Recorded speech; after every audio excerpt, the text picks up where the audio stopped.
shipments of food coming into the city, like 53-foot trucks filled with meat or filled with produce or filled with different stuff. And then we take it and we aim it at Black and brown communities. I make no apology for feeding my people, you know, given how much destruction it takes away from us. I will take it and give it to our people whenever we get it. And so that's what our focus is. And we've been getting so much food this year that Dole, for instance, has given us like 40 tractor trailer loads of stuff. Y'all, those 53-foot trucks. We couldn't accept it all into Baltimore, so I've been sending stuff to Detroit, Mississippi. Like, I've been kicking. And I talk to my people, and I'm like, look, I don't want this food going to a white community. I want this food to go to a Black or brown community. And if they don't send it to a Black and brown community, I don't give it to them. I'll find someone else and give it to them. Some people have a little issue with that. I don't. In a culture that's taken everything away from us.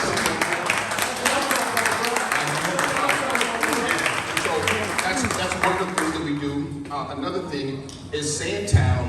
We are literally getting ready to move our operation to Sandtown, y'all. Food desert. Yes. It's going to be at Penn and Baker. There's a big parking lot that's on the corner at Penn and Baker.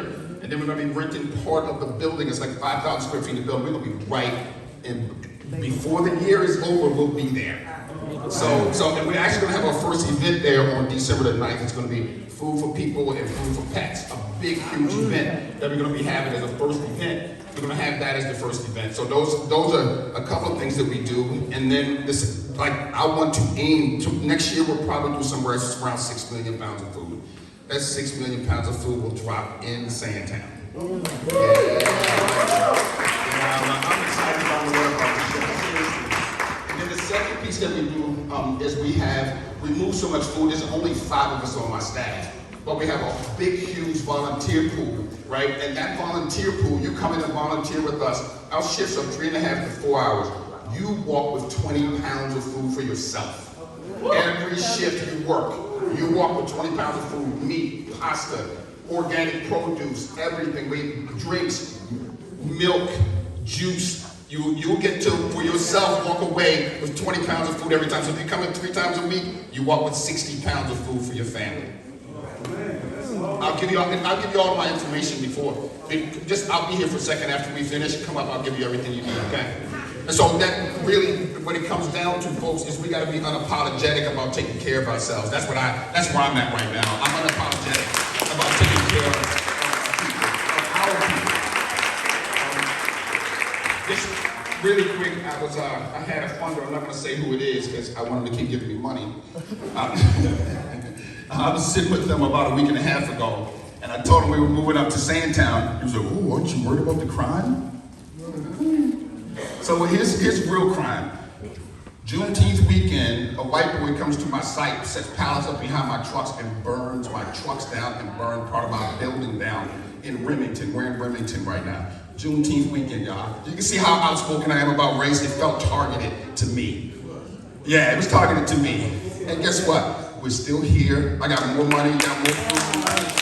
You know, like I tell people, you know about people have gone through it. If I can't take a fire in 2023, my grandmother from 1861 will be looking down on me like I'm a fool. Like a fire is not going to stop this. You would have to really take me out to stop this right now. You got to take me out completely.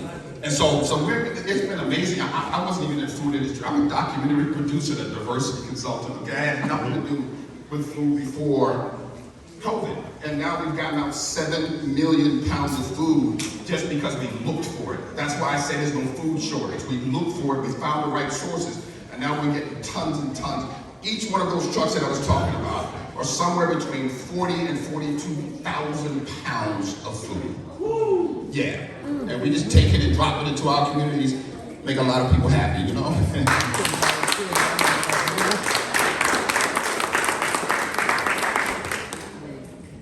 All right, so Jonathan basically said a lot of what we already do, but I could talk about what I do when I am farming, when I'm not farming.